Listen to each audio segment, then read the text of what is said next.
توحید اللہ کی طرف سے ایک اہم نعمت ہے۔ پچھلے دفعہ بھی ہم توحید کی نعمت پر گفتگو کی اور آج بھی چاہ رہے ہیں اس موضوع کو ذرا اور آگے لے کر چلیں، کیونکہ یہ ایسی نعمت ہے تمام نعمتوں سے بڑھ کر، اور ایسے ہی ہمیں اس نعمت کی حفاظت کرنے کی ضرورت ہے۔ جیسے کسی کے پاس مال ہے تو اس مال کی حفاظت کرتا ہے، ہر وقت دکان ہے، زراعت ہے اور مال ہے، سونا چاندی ہے، یعنی جن چیزوں کو وہ قیمتی سمجھتا ہے، جتنی بھی قیمتی چیز اس کے پاس ہے وہ اتنی ہی اس کی حفاظت کرتا ہے تاکہ نقصان اس چیز کو نہ ہو جائے۔ تو توحید کی نعمت تمام نعمتوں سے، حلال رزق سے، باقی نعمتوں سے بڑھ کر ہے۔ اسی طرح اس نعمت کی ہمیں حفاظت کی ضرورت ہے۔ افسوس آج اس نعمت کی حفاظت نہیں کی جا رہی ہے۔ افسوس آج یہ نعمت بے قدر ہو گئی ہے۔ افسوس آج اس نعمت سے ہم بے خبر ہیں۔ تو میرے بھائیو، توحید کو نقصان دینے والے 10 امور ہیں، 10 امور، ان پہ آج ہم گفتگو کریں گے۔ ان 10 امور میں سے اگر ایک بھی کسی کی زندگی میں ہے وہ اسلام سے نکل جاتا ہے۔ اکثر و بیشتر لوگوں کی زندگی بھری ہوئی ہے ان امور سے، لیکن ان کو معلوم ہی نہیں ہے کہ ہم اسلام سے نکل چکے ہیں اور اسلام ہماری زندگیوں سے نکل گیا ہے۔ تو ان امور کو جاننا چاہیے اور سکھانا چاہیے، اور ان امور کو اپنی زندگی میں غور سے دیکھنا چاہیے۔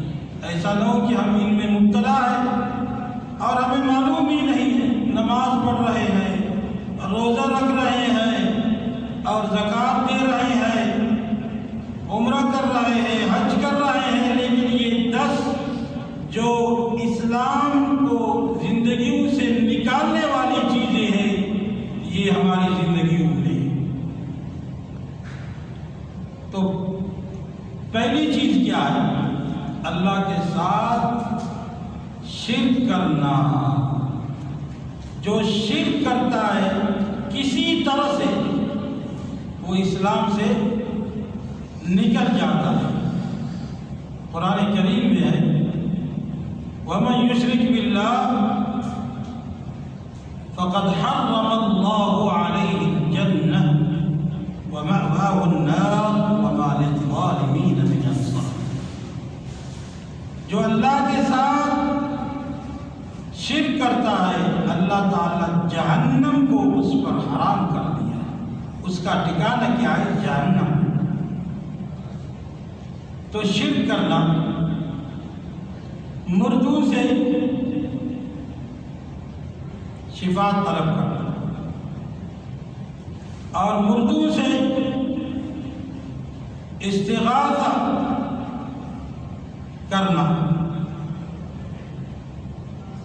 مردوں سے کوئی چیز مانگنا، یہ لوگوں کی زندگیوں میں ہے میرے بھائی.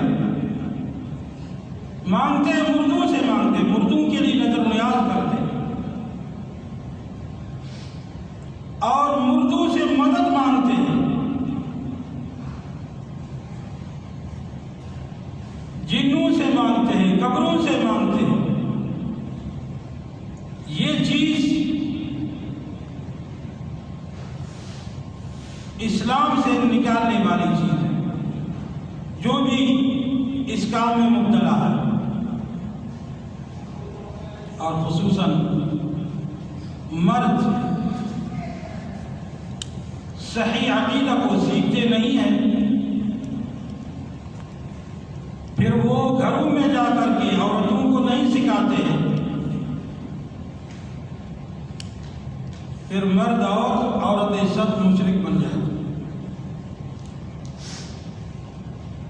آپ لوگ دیکھے ہوں گے کہ اسلامی ممالک میں جمعے کی رات قبروں پر لوگ رش لگاتے ہیں، ثواب سمجھتے ہیں، اجر سمجھتے ہیں اور سفر کو کار خیر سمجھتے ہیں اور کئی میلوں سے لوکلوں میں سفر کر کے مختلف مردوں کی قبروں کے پاس جا کر کے اترتے ہیں. اور جیسے کہ آپ دیکھ رہے ہیں کہ بیت اللہ کی طرف لوگ جب بھی ان کو ٹائم مل جاتا ہے، جمعے کی رات چھٹی کے دن لوگ چلے جاتے ہیں مسجد نبوی کی طرف اور بیت اللہ کی طرف، وہیں پہ نماز پڑھتے ہیں، دعا کرتے ہیں اور بیت اللہ میں طواف کرتے ہیں. ایسے ہی کچھ اسلامی ممالک میں لوگ قبرستانوں کو، مزارات کو طواف کے لیے جگہ بنائے ہیں اور ویسے ہی شدت سے ان کی طرف سفر کرتے ہیں، چلے جاتے ہیں. میں خود ایک بار ایک لوکل میں سفر کر رہا ہوں اور مزار کے پاس گاڑی رکی، عورتیں کئی میلوں سے سفر کر کے اس مزار کے پاس آ کر کے وہ گاڑی سے اتر گئے اور مزار کی طرف چل پڑے. وہیں پہ جمعے کی رات گزارتے، شفا طلب کرتے. آج میں دیکھ رہا تھا خود کہ ایک جیسے ہم صف اول میں بیٹھ کے قرآن کریم کی تلاوت کرتے ہیں اور بین الاذان والاقامۃ دعا کرتے ہیں، ایسے ہی ایک آدمی قبر کے پاس، کئی لوگ ہیں لیکن ایک ایسے ہی یعنی عاجزی کے ساتھ کچھ پڑھنے میں مشغول تھا، جو قبر سکوٹی ہے، قبر کی سکوٹی، وہ اس کو ایسے ہاتھ لگا رہا تھا. تو اس نے کہا خاموش رہو، میں کچھ پڑھ رہا ہوں، میں کچھ مانگ رہا ہوں، مجھے آپ فی الحال ہاتھ نہ لگائیں.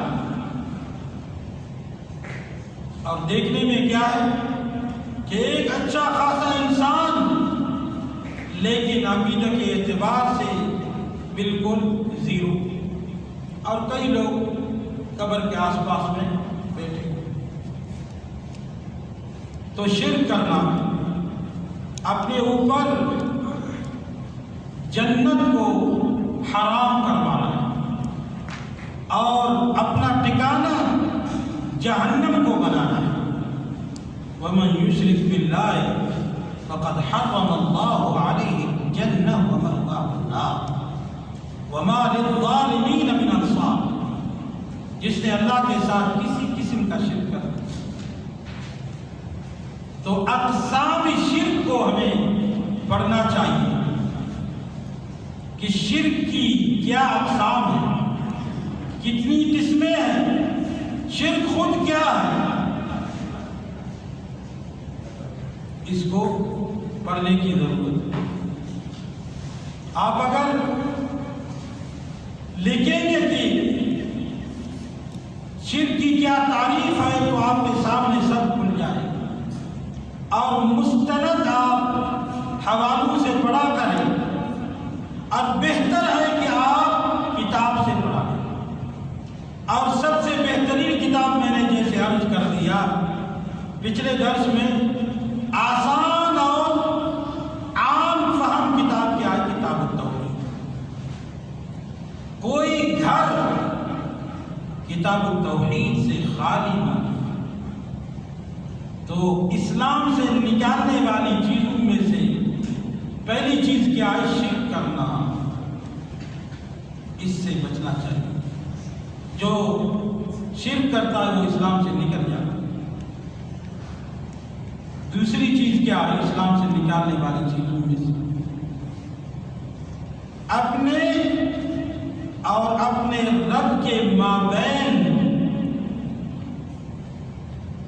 واسطہ اور وسیلہ بنانا۔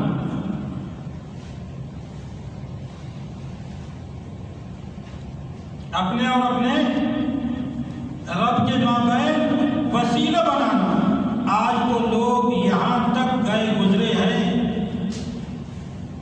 کہ واسطہ اور وسیلہ کے بغیر کوئی عبادت کر ہی نہیں سکتا۔ شرک میں یہاں تک گئے ہوئے کہ بھئی آپ واسطہ کے بغیر، وسیلہ کے بغیر، وسیلہ لینے کے بغیر آپ بالکل عبادت کر ہی نہیں سکتے۔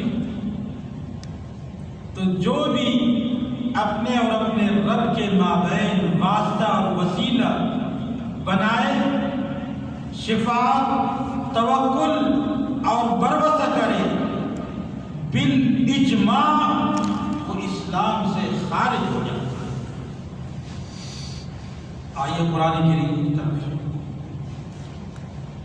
حضرت آدم علیہ السلام نے جب اللہ تبارک و تعالی نے آدم علیہ السلام کو کچھ کلمات توبہ کرنے کے لیے اللہ نے سکھایا، تو ڈائریکٹ ہے، کوئی واسطہ نہیں ہے میرے بھائی۔ ربنا ظلمنا انفسنا، اے ہمارے رب، ہم اپنے اوپر ظلم کر چکے ہیں۔ ربنا ظلم، کسی کا واسطہ نہیں۔ کیسے پھر کوئی کہتا ہے کہ وسیلہ کے بغیر، واسطہ کے بغیر آپ اللہ تک نہیں پہنچ سکتے، جبکہ ہر رکعت میں ہم اللہ سے مدد طلب کرتے ہیں۔ ایاک نعبد و ایاک نستعین، یہ ڈائریکٹ ہے کہ تو واسطہ اللہ کے لیے واسطہ لینے کی ضرورت نہیں ہے۔ جو اپنے اور اپنے رب کے مابین واسطہ اور وسیلہ اختیار کرتا ہے، شفاعت طلب کرتا ہے اللہ سے واسطہ اور وسیلہ سے، مردوں کے وسیلہ سے، درختوں کے وسیلہ سے، پتھروں کے وسیلہ سے، انبیاء کے وسیلہ سے شفاعت طلب کرتا ہے۔ توکل، مردوں کے ذریعے سے توکل کرتا ہے۔ ہاں میں گیا ہوں فلان پتھر کو ہاتھ لگا کے آیا ہوں، ابھی میرا توکل ہے کہ میرا کام ہو جائے، ایسے ہی بھروسہ کرتے۔ گویا کہ اللہ سے بغیر وسیلہ کے مانگنا یہ ان کے لیے جرم ہے، اور وسیلہ لگا کے مانگنا یہ صحیح ہے۔ لوگ وسیلہ کے بعد بھروسہ کرتے ہیں، توکل کرتے ہیں، اور اسی طرح وسیلہ کے ساتھ شفاعت طلب کرتے ہیں، ڈائریکٹ اللہ تعالیٰ سے نہیں کرتے۔ وَإِذَا مَرِضْتُ فَهُوَ يَشْفِينِ، جب میں بیمار ہو جاتا ہوں تو اللہ تعالیٰ مجھے شفا عطا کرتا ہے۔ اللہ کے رسول علیہ السلام نے فرمایا، اللہم رب الناس اذهب الباس اشف انت الشافی، اے لوگوں کے رب اس بیماری کو لے جا، اذهب الباس اشف انت الشافی، اور شفا عطا کر، آپ ہی شفا عطا کرنے والی ذات ڈائریکٹ ہے کہ نہیں ہے میرے بھائی؟ تو اپنے اور اپنے رب کے مابین وسیلہ کے بغیر، واسطہ کے بغیر آپ دعا کریں۔ قرآن کریم میں کئی جگہ پہ دعائیں ہیں۔ حضرت یونس علیہ السلام نے اللہ سے دعا کی بغیر وسیلہ کے، لا الہ الا انت سبحانک انی کنت من الظالمین۔ اے معبود برحق، آپ کی ذات پاک ہے، میں گنہگاروں میں سے۔ اور حضرت ابراہیم علیہ السلام نے اللہ سے دعا کی بغیر واسطے کے دعا، رب اغفر لی، اے میرے رب میری مغفرت فرما۔ اور اسی طرح فرما رب اجعلنی مقیم الصلاۃ ومن ذریتی، ڈائریکٹ وسیلے کی کوئی بات ہی نہیں ہے میرے بھائی۔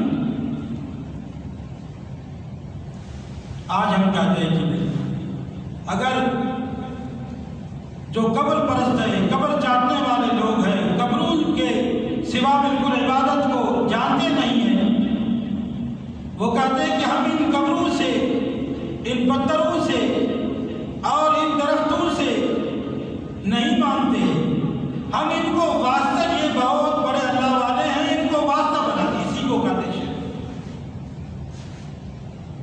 اور یہ بتاتے ہیں کہ ہم اللہ سے ڈائریکٹ، آپ کسی آدمی سے ڈائریکٹ آپ مانگ نہیں سکتے ہو، آپ شرماتے ہو، ہم اللہ سے شرماتے۔ نعوذ باللہ من ذلک۔ اللہ سے انسان یہ وسیلہ اور واسطہ یہ لوگوں سے نکال دو میرے بھائی۔ قرآن کریم کی کئی آیات قرآن کریم میں مذکور ہے، جیسے قرآن کریم میں ربنا لا تزغ قلوبنا بعد إذ هديتنا، اے ہمارا رب ہمیں ہدایت کے بعد گمراہ نہ کرنا۔ اور اسی طرح حضرت نوح علیہ السلام نے بھی اللہ سے دعا کی رب اغفر لی ولوالدی ولمن دخل بیتی مؤمنا وللمؤمنین والمؤمنات، ڈائریکٹ ہے کہ نہیں ہے میرے بھائی؟ اے اللہ میری مغفرت فرما اور میری والدین کی مغفرت فرما، ولمن دخل بیتی مؤمنا وللمؤمنین والمؤمنات، تمام مسلمان مرد عورت جو میری بات کو مان چکے ہیں ان سب کی مغفرت فرما۔ اور رسول اکرم صلی اللہ علیہ وسلم کی کئی دعائیں ہیں، سب ڈائریکٹ،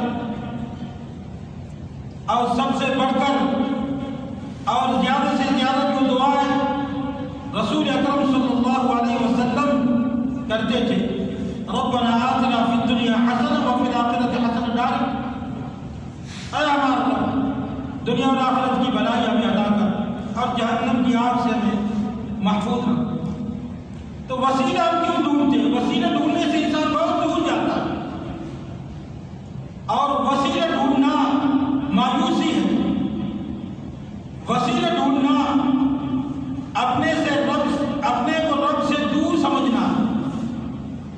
حالانکہ اللہ تعالیٰ نے فرمایا ہم تو آپ کے یعنی رب سے قریب ہیں۔ تو یہ وسیلہ انسان کو دور کر دیتا ہے، اور بالاجماع وسیلہ اور واسطہ والے اسلام سے نکل جاتے ہیں۔ کتنی چیزیں ہو، ایک شرک ہے عبادات میں، دعا کی عبادت ہو اور ذبح کی عبادت ہو، نماز کی عبادت ہو، قرآن کریم، طواف، حج عمرہ کی عبادت ہو، سب اللہ کے لیے۔ قل ان صلاتی ونسکی ومحیای ومماتی للہ رب العالمین لا شریک لہ۔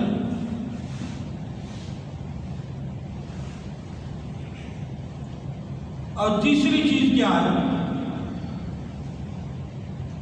تیسری چیز کافروں کو، مشرکوں کو صحیح سمجھنا اور ان کی شرک میں شک کرنا اور جو مذہب کو اختیار کر چکے اس کو صحیح سمجھنا، یہ انسان کو اسلام سے نکالنا۔ اس میں کئی لوگ کیا ہے مبتلا، کیا کرتے ہیں؟ ان کے لیے ان کے مذہب ٹھیک، ہمارے لیے ہمارے مذہب کو بھی صحیح، آسمانی مذہب پر چل رہے، ہم بھی آسمانی مذہب پر چل رہے، کسی کو کچھ نہیں کہنا، ایسے لوگ کہتے ہیں۔ کافروں کو صحیح سمجھنا اور ان کی کفر میں شک کرنا اور جس مذہب پر وہ زندگی گزار رہے ہیں اس کو صحیح سمجھنا، اس طرح کے لوگ اسلام سے نکل جاتے ہیں۔ اسلام سے کوئی ان کا تعلق ہی نہیں۔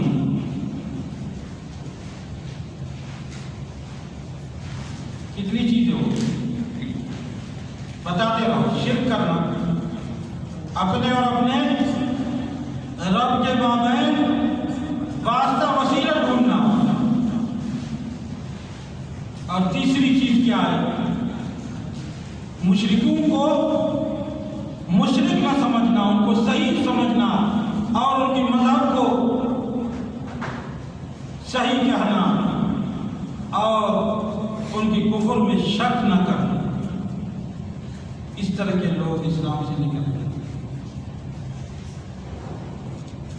اور چوتھی چیز کیا ہے جس میں لوگ مبتلا ہیں، یہ چیزوں میں لوگ، تو آپ اس درس کے بعد جا کر کے کیا کریں گے؟ نواقض الاسلام کو پڑھیں گے، اور نواقض الاسلام میں یہ 10 چیزیں ہیں جو اہم، ان کو آپ تکرار کریں گے، خود زندگی میں لائیں گے اور دوسروں کو سکھائیں گے۔ درس کا معنی یہ ہے کہ انسان میسج کو سنے اور میسج کو دوسروں تک پہنچا دے۔ خیر الناس من ينفع الناس، بہترین انسان وہ ہے جو دوسروں کے لیے نفع مند ہے۔ تو آپ درس سننے کے بعد اس درس کو ذہن نشین کر کے اور دوسروں کو آپ پہنچا دیں تو آپ کیا ہے؟ بہترین انسانوں میں سے بن سکتے ہیں۔ خیر الناس من ينفع الناس۔ چوتھی چیز کیا ہے؟ اسلام سے نکالنے والی چیز، جو یہ اعتقاد رکھے کہ رسول اکرم صلی اللہ علیہ وسلم کے طریقہ سے بہتر طریقہ اور اکمل طریقہ اور ہے۔ یہ طریقہ کیا ہے؟ بہتر نہیں ہے۔ جو کچھ رسول اکرم صلی اللہ علیہ وسلم لائے ہیں ان سے بہتر طریقے اور ہیں، یہ اعتقاد ہے۔ اگرچہ زبان سے کہنے والے لوگ کم ملیں گے آپ کو، لیکن کردار سے دکھانے والے لوگ بہت ملیں گے آپ کو۔ کردار سے یہ کہتے ہیں کہ رسول اللہ صلی اللہ علیہ وسلم جو لے کر آئے ہیں اس سے بہتر طریقے اور ہیں اور اکمل طریقے اور ہیں۔ اس طرح کے اعتقاد رکھنے والے لوگ اسلام سے نکل جاتے ہیں۔ کہیں بھی عدالتوں میں آپ دیکھتے ہیں کہ قرآن و سنت کے نظام سے ہٹ کر لوگ اور طریقہ اپنا رہے ہیں۔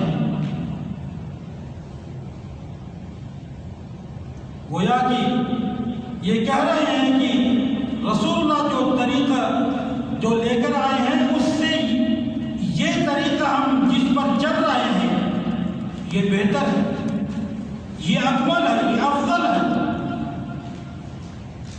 اور زبان سے کہنے والے لوگ کم ملیں گے اور کردار سے دکھانے والے لوگ اس طریقے کے بہت ہیں۔ تو اس طرح کے اعتقاد رکھنے والے لوگ وہ بھی اسلام سے نکل جاتے ہیں۔ سب سے بہترین طریقہ کس کا ہے؟ قل ان کنتم تحبون اللہ فاتبعونی، کہہ دو اے پیغمبر اگر تم اللہ سے محبت کرنے والے ہو تو میری اتباع کو لازم اپنے اوپر لازم کر دو۔ یحببکم اللہ، اللہ تعالیٰ تم سے محبت کرے گا۔ ویغفر لکم ذنوبکم، اور تمہارے گناہوں کو اللہ تعالیٰ معاف کر دے گا۔ اس طریقہ پر آ جاؤ، اس طریقہ سے افضل طریقہ آپ نے سمجھا۔ اب غور سے سننا، میں کوئی نام نہیں لوں گا ممالک کی، لیکن آپ ذہن میں لے آئیے کہ کئی لوگ بتاتے ہیں کہ فلان ملک والے وہ منصف ہے، حالانکہ وہ رسول اکرم صلی اللہ علیہ وسلم کے طریقے پر نہیں ہے، وہ رسول اکرم صلی اللہ علیہ وسلم کے مذہب سے ٹکرا رہے ہیں۔ اب بتا دیں کہ ہم تو اسلام پر ہیں اور ہم ظالم ہیں، وہ اسلام پہ نہیں ہے، وہ ظالم نہیں ہے، وہ ہم سے بہتر ہے۔ اسی کو کہتے ہیں اسلام سے نکالنے والی چیز، لوگ اس کو کہتے بھی ہیں۔ تو گویا کہ وہ یہ بتا رہے ہیں اسلام سے بہتر طریقہ فلان ہے۔ اور پھر ناشکری، ایک ایمان والا انسان ہو پھر ایک غیر مسلم ملک کو کہے کہ وہ ہم سے بہتر ہے، اس سے بڑھ کر کوئی ناشکری نہیں ہے۔ کس اعتبار سے کوئی عقیدت کو سمجھنے والا انسان اس طرح کی بات کرتا ہی نہیں۔ یہ سب عقائد میں ضعیف انسان عقیدت نہ پڑھنے کی وجہ سے اس طرح کی باتیں کرتے ہیں، اور اس طرح کی باتیں ہو رہی ہیں ہم سے عقیدت پر توجہ نہ دینے کی وجہ سے، اور عقائد کی کتابوں کو ہاتھ میں نہ لینے کی وجہ سے، اور قرآن کریم میں ایسی ہی آیات کو دیکھ کر ان میں غور و فکر نہ کرنے کی وجہ سے اس طرح کی باتیں کرتے ہیں۔ حالانکہ اللہ کے رسول صلی اللہ علیہ وسلم جو لے کر آ گئے ہیں اس سے کوئی مذہب اور کوئی طریقہ بہتر نہیں ہو سکتا۔ تمام خوبیاں اور تمام کامیابیاں اور تمام انسان کے لیے بہترین زندگی کے اسباب اسی طریقہ میں ہیں جو رسول اکرم صلی اللہ علیہ وسلم لے کر آ گئے۔ تو جس نے یہ اعتقاد رکھا کہ جو لے کر آئے رسول اللہ اس سے بہتر طریقہ فلان کا ہے، وہ اسلام سے نکل جاتا ہے۔ اور چھٹا کیا ہے؟ جس نے نبی کریم صلی اللہ علیہ وسلم کے دین سے بغض رکھا،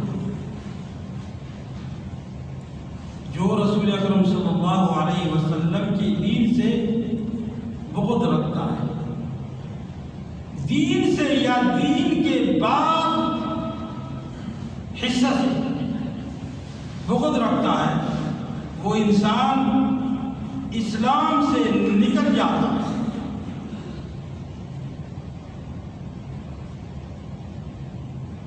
آپ دیکھتے ہیں کئی لوگ اسلام پر عمل کرتے ہوئے دین کے کچھ معاملات سے بغض رکھتے ہیں۔ قرآن کریم میں ذَلِكَ بِأَنَّهُمْ كَرِهُوا مَا أَنزَلَ اللَّهُ، یہ اس لیے کرتے ہیں جس چیز کو اللہ نے نازل کیا اس کو ناپسند کرتے ہیں۔ اللہ نے نازل کیا ہے جس دین کو اس کو ناپسند کرتے ہیں، اس سے بغض رکھتے ہیں۔ تو اس طرح کی بغض رکھنے والے لوگ دین اسلام سے نکل جاتے ہیں۔ اللہ تعالیٰ سے ہم دعا کریں کہ اللہ ہمیں دین سے محبت کرنے والوں میں سے بنا دے۔ عناد، بغض، حسد، کینہ، کس طرح دین سے بغض رکھتے ہیں؟ یعنی صحیح عقائد کے لوگوں سے بغض رکھنا۔ اس سے کیوں بغض رکھتا ہے؟ کہ یہ صحیح عقیدہ پر ہے، یہ صحیح دین پر ہے، گویا کہ دین کی وجہ سے ان سے بغض رکھتا ہے۔ اصل میں کیا ہے؟ وہ دین سے بغض رکھتا ہے، دین سے اصل میں۔ اس سے کوئی اگر وہ عقیدہ کی بات نہ کرے اور سنت کی بات نہ کرے، جس طرح کی لوگ ہیں عقیدہ کی بات نہ کرنے والے، سنت کی بات نہ کرنے والے، ان سے کوئی اختلاف نہیں ہے۔ جب عقیدہ کی بات آتی ہے اور سنت کی بات آتی ہے، پھر اس انسان سے بغض رکھا جاتا ہے، اس لیے کہ اس عقیدہ سے اس کو بغض ہے، اس دین سے، اس سنت سے اس کو بغض ہے۔ تو اس طرح ایسے تو نہیں کہتا ہے کوئی کہ رسول اکرم صلی اللہ علیہ وسلم جو دین اسلام لے کر آئے مجھے اس سے بغض ہے، یعنی اسلام سے نکالنے والی چیز۔ جو مسلمان ہیں، اسلام قبول کر چکے ہیں اور اسلام سے مرتد ہو رہے ہیں ان امور کی وجہ سے، ان امور کو اگر کوئی زندگی میں لائے اور ان امور کی وجہ سے وہ مسلم مرتد ہو جاتا ہے۔ جو پہلے سے کافر ہیں تو وہ نہ ماننے والے ہیں۔ میں وہ امور ذکر کر رہا ہوں جو ایک مسلم کی زندگی میں اگر یہ چیزیں رہی وہ اسلام سے نکل جاتی۔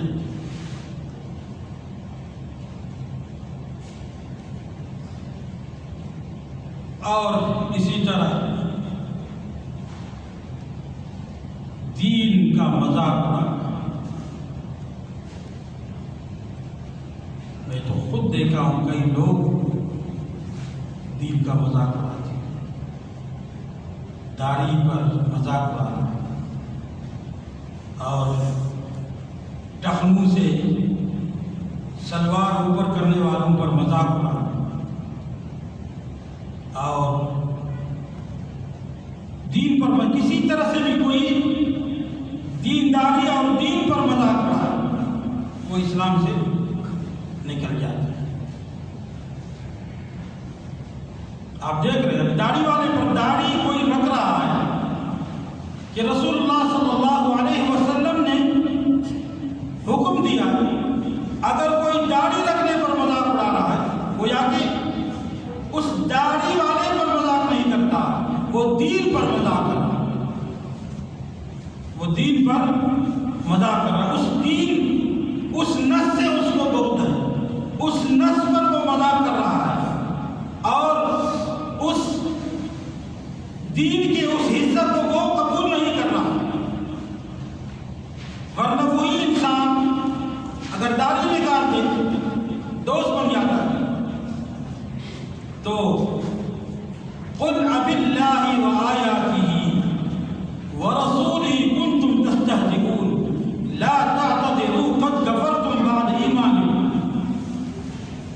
اللہ تعالیٰ نے فرمایا کہ تمہیں اللہ کی آیات اور اللہ کی رسول مذاق کے لیے مل گئے، فرمایا کہ تم کفر کر چکے ہو، تمہارے بہانے اور ہیلے قابل قبول نہیں ہے۔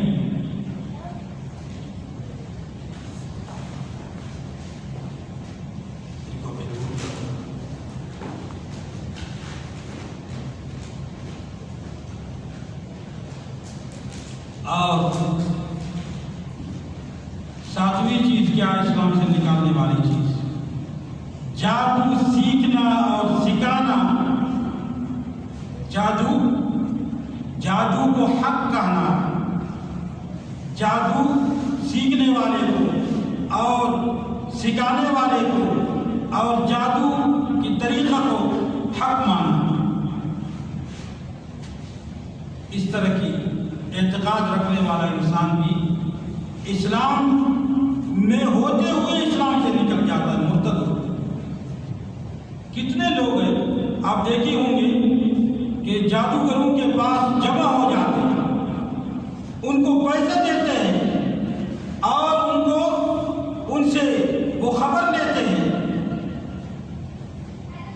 کہیں آپ دیکھے ہوں گے ملکوں میں کہ اگر کوئی جادوگر آ جاتا ہے میدان میں ایک جگہ پہ چوک پر لوگ جمع ہو جاتے ہیں اس کے پاس، وہ اس کو قبول کر رہے ہیں، اس کو حق سمجھ رہے ہیں، اس کو صحیح سمجھ رہے ہیں.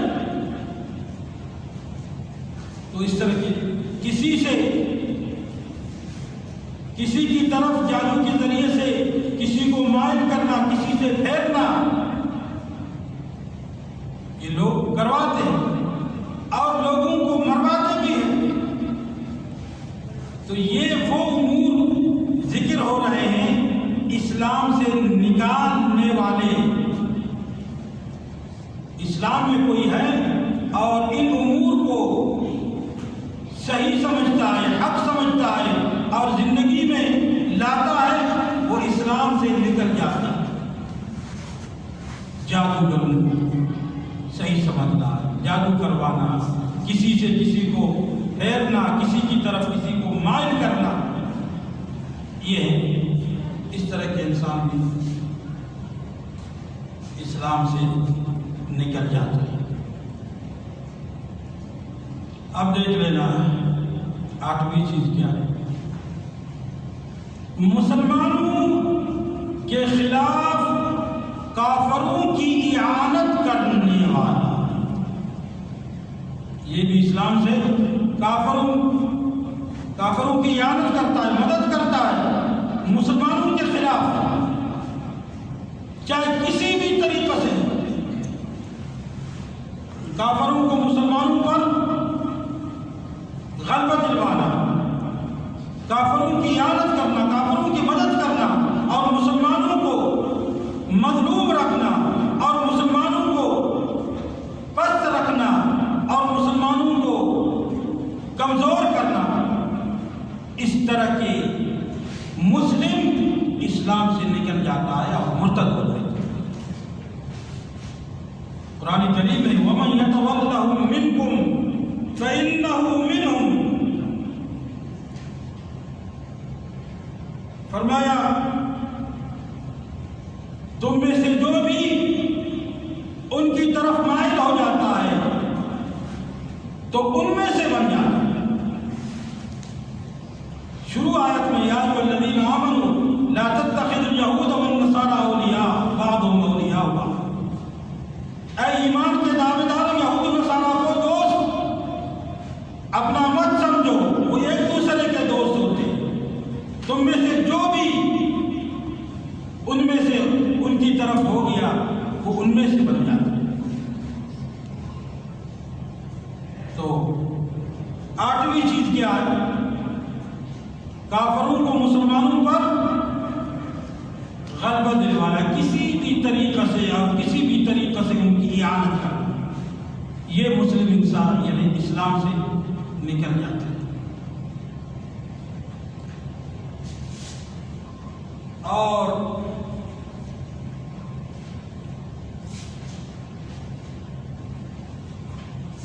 نویں چیز کیا ہے؟ یہ اعتقاد رکھنا کہ رسول اللہ شریعت محمدیہ سے نکلنا جائز ہے. جو بھی مسلمان یہ اعتقاد رکھتا ہے کہ شریعت محمدیہ سے نکلنا جائز ہے اور یہ گمان کرتا ہے اور یہ بتاتا ہے جس طرح خضر موسیٰ کی شریعت سے نکلنا جائز تھا، تو یہ انسان مسلمان ہو کر کے اسلام سے نکل جاتا ہے. غیر مسلم پہلے سے، کافر تو ویسے پہلے سے کافر. اسلام سے مرتد کرنے والی چیز ہے کہ شریعت محمدیہ سے نکلنا جائز ہے. قرآن کریم میں اللہ تبارک عز و جل نے فرمایا وَمَن يَبْتَغِ غَيْرَ الْإِسْلَامِ دِينًا فلن يقبل منه وهو في الآخرة من الخاسرين۔ جو اسلام کے سوا دوسرے مذہب کو اپنایا وہ اس سے قبول نہیں کیا جائے گا۔ اب بتائیے کہ شریعت محمدیہ سے نکلنا جائز ہونے کی بات کہاں سے صحیح ہوگی؟ کس طرح کے اعتقاد، اس طرح کے اعتقاد رکھنے والے لوگ دنیا میں بہت ہیں مسلمان۔ وَمَن يَبْتَغِ غَيْرَ الْإِسْلَامِ دِينًا، جو اسلام کے سوا کوئی اور مذہب کو چاہتا ہے، قبول کرتا ہے۔ آج اکثر کیا ہے، زبان سے کہنے والے لوگ نہیں ملیں گے آپ کو، لیکن کردار سے قبول کرنے والے لوگ بہت ہیں، جو اسلام کے سوا اور مذہبوں کو چاہتے ہیں۔ یہ ہے اسلام کے سوا، زبان سے تو کوئی ہو سکتا ہے، کوئی نیپالی بھی آپ سے کوئی نہ کہے کہ میں اسلام سے محبت نہیں کرتا، وہ تو زبان سے کہنے کی اس کو ضرورت، لیکن کردار سے لوگ اسلام کے سوا اور مذہبوں کو اپنا رہے ہیں۔ تو اس لیے یہ چیز، یہ اعتقاد رکھنا کہ اسلام کے سوا یا شریعت محمدیہ سے بعض امور میں نکلنا جائز ہے، تو یہ کفر کافر ہو۔ یہ 10 نواقض الاسلام کو 10 چیزیں ہیں، ان کو قل هو اللہ کی طرح یاد کرو، الحمدللہ کی طرح یاد کرو، اور بچوں کو بھی سکھاؤ۔ نواقض الاسلام، اسلام سے نکالنے اور اسلام سے خارج کرنے والے امور، انسان کن امور کی بنیاد پہ مرتد ہو جاتا ہے، اور ان میں 10 جو اہم امور ہے شرک سے لے کر کے، اور آخری کیا ہے، 10ویں چیز کیا ہے، اس میں تو اکثر لوگ مبتلا ہیں۔ 10ویں چیز یہ ہے کہ اللہ کے دین سے اعراض برتنا، نہ اس کا علم حاصل کرنا، نہ اس پہ عمل کرنا۔ ذرا سے مجھے معاف کر دینا، کیونکہ اکثر مولوی صاحبان بھی ناراض ہو جاتے ہیں جب ہم یہ اسکولوں کے نام لیتے ہیں اور قرآن و سنت سے فارغ۔ آپ کسی بھی قرآن و سنت کو سیکھنے کے ساتھ ساتھ آپ کوئی بھی تعلیم دے سکتے ہیں جو شریعت محمدیہ کے خلاف ہے، لیکن شریعت محمدیہ، اسلام اور عقائد کو چھوڑ کر کے اور تعلیم لے لینا، یہ اسلام سے اعراض برتنا نہیں ہے تو کیا ہے؟ کیا ہے؟ 10ویں کلاس کے طالب علم سے آپ پوچھتے ہیں کہ قل هو اللہ سنا تو نہیں سنا سکتا، تو اعراض برتنا نہیں ہے کیا؟ واللہ العظیم میں آپ کے سامنے بتا رہا ہوں، یہاں کی پیدائش ایک 20 سال کے لڑکے کو میرے سامنے یہاں اس مبارک ملک میں پیدا ہوا تھا، ایک عربی نے ان سے کہا مسموم، اور انٹرنیشنل اسکول میں پڑھنے والا، بعد میں کسی باہر ملک میں پڑھنے کے لیے چلا گیا، میرے سامنے مسموم، اور بچے نے کیا کہا؟ تو یہ اعراض برتنا نہیں ہے، کیا ہے؟ اسلام کا علم حاصل کیا، اسلام پہ عمل کیا، تو یہ ہے میرے۔ لیکن زبان سے کوئی نہیں کہتا کہ مجھے اسلام سے میں اعراض برتتا ہوں اور اسلام کا علم حاصل نہیں کرتا ہوں، لیکن کردار سے ہم دکھا رہے ہیں، کردار سے، زبان کی بات نہیں ہے، کردار کی بات ہے۔ آپ اپنے آپ کو ہمیشہ زبان پر وہ نہ کریں، جیسے اقرار باللسان و تصدیق بالقلب و عمل بالجوارح، یعنی شروع سے آپ مسلمان اس وقت بن سکتے ہو جب آپ یہ کہتے ہو کہ لا الہ الا اللہ پڑھنے سے صرف میں اقرار باللسان، زبان سے میں اقرار کروں گا، اور تصدیق بالقلب،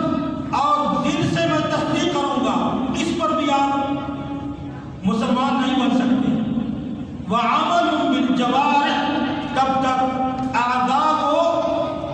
اعضاء سے عمل نہیں کیا، جب تک کوئی نماز نہیں پڑھتا ہے، صرف کہتا ہے لا الہ الا اللہ محمد رسول اللہ اور نماز نہیں پڑھتا ہے، روزہ نہیں رکھتا، اقرار باللسان کرتا ہے، اس نے تصدیق بالقلب کیا، عمل بالجوارح کیا، تو زبان سے کوئی نہیں، اور زبان ہی سے فقط قابل قبول نہیں ہے کوئی کہے کہ بھائی میں اسلام سے اعراض نہیں کرتا ہوں، میں اسلام کے علم کا حامی ہوں اور اس پر میں عمل کر رہا ہوں، جسے تمام دنیا میں مسلمان کہہ رہے ہیں،